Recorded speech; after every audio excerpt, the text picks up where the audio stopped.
આજે તો કાળો કાળો શર્ટ પહેરી રહ્યો પણ કાં જવાનું છે ખબર નહીં, પણ જવાનું છે કાં? ITI 9 વાગી જેલા ચાલો પેલા 9:30 પહોંચવાનું છે ને ગાડી મેકશે. અને આ છે આપણો બંકાનો ભાઈ બાઈક ચલાવે છે ફાસ્ટ ચાલ જોઈ પેલા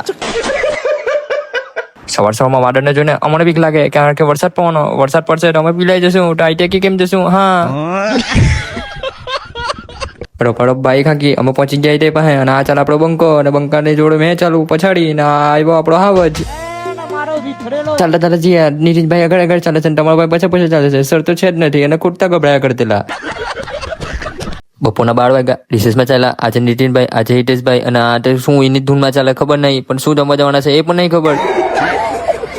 આ કાલી આવ્યા લાલ ટામેટા ખાવા ઝુમકા વાળે બેન ને હું તીખા બટાકા છે. આજે ગાંઠ પાડવાના ભાઈ આ લોકો. તીખા બટાકા ખાઈને ટાવટાડ્યા પછી સાંજે શું થશે ખબર નહીં. આ વિશાલભાઈ ગાળ મસ્તી ચાલુ જ હોય છે. અને આ છે આપણે જીક્ષુભાઈ જે ડોક્ટર ભાઈને ઘેરે ચાલ્યા. અને આ છે આપણે ગેંગ લોકો. અને વાદળ ચેક કરો એ મોસમ કે બારિશ કેવું સીન થઈ ગયેલું છે. જમીન આવ્યા તો પાસે છોડી પડી ના. અને આ છે નીતિનભાઈ અને હિતેશભાઈ જે ઈશારો કરે છે. હિતેશભાઈ જે એવું કહે છે કે ઉડીને ચાલો.